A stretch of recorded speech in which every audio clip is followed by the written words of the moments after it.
আসসালামু আলাইকুম। Newaz video official চ্যানেলে আপনাদেরকে স্বাগতম। আপনারা আজ থেকে কোনো না কোনো সময় এক না একবার আপনারা সবাই হয়তোবা ব্যবহার করেছেন গুগল ক্রোমের ইনকগনিটো মোড অথবা অন্য কোনো ব্রাউজারের প্রাইভেট ব্রাউজিং মোড। আজকে আমি এটি সম্পর্কে আপনাদেরকে বলবো। আপনারা যারা আমার চ্যানেলে আজকে নতুন তারা অবশ্যই আমার চ্যানেলটি সাবস্ক্রাইব করবেন। আপনাদের সাপোর্ট থাকলে আরো ভালো কিছু করতে পারবো সামনে। ইনকগনিটো মোড এটার কাজটা কি, এটা আপনারা কিভাবে ইউজ করবেন? এটা হচ্ছে ক্রোমের একটা ফিচার্স।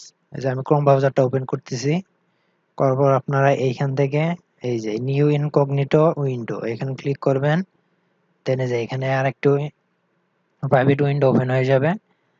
এটাতে আপনি আপনি যখন কোনো কিছু সার্চ করবেন, আপনি কখনো আপনার হিস্টোরি করবে না, হিস্টোরি তারা সেভ করে রাখবে না, বা কোনো কুকিজ থাকবে না, তারা সেভ করবে না। এটার মাধ্যমে তারা কখনো জানতে পারবে না আপনি কি কি করতেছেন।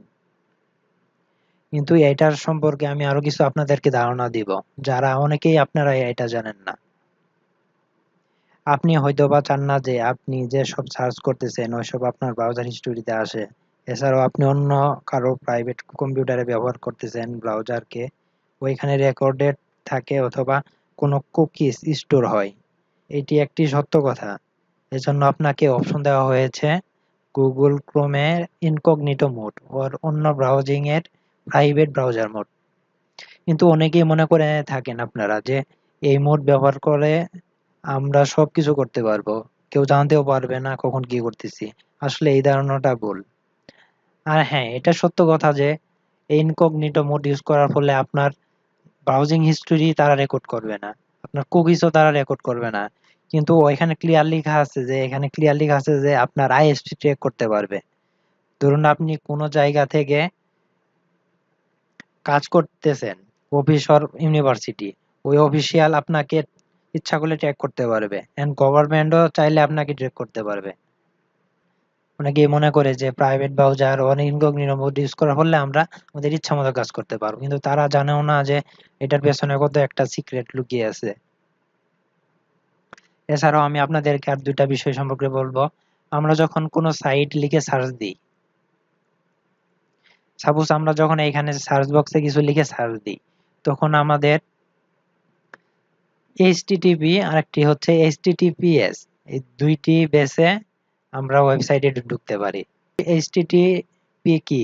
এটা হচ্ছে আপনার এইচটিটিপি যেই ওয়েবসাইটগুলো, এই ওয়েবসাইটগুলোতে আপনি ঢুকলে আপনি কি ডাটা পাঠাচ্ছেন, কি ডাটা সেন্ড করতেছেন, এগুলা তারা ইচ্ছা করলে ট্র্যাক করতে পারবে। অবশ্যই বর্তমানে ম্যাক্সিমাম ওয়েবসাইটই আপনার এইচটিটিপিএস এর এইচটিটিপিএস যেই সকল ওয়েবসাইট, এই সকল ওয়েবসাইট ইউজ করলে তারা আপনাকে আপনি কি করতেছেন না করে তারা কিন্তু ট্র্যাক করতে পারবে না। মানে আপনি কি ডাটা সেন্ড করতেছেন, কি ডাটা রিসিভ করতেছেন, তারা এটা জানতে পারবে না। সো এই ভিডিওটি এই পর্যন্তই। যদি এই ভিডিওটি আপনাদের ভালো লেগে থাকে বা আমি একটু হলেও আপনাদেরকে বোঝাতে পেরেছি যদি মনে হয়, তাহলে অবশ্যই আমার চ্যানেলটি সাবস্ক্রাইব করবেন। আর ভিডিওতে অবশ্যই লাইক করবেন আর কমেন্ট করে জানাবেন ভিডিওটি কেমন লাগলো। ধন্যবাদ।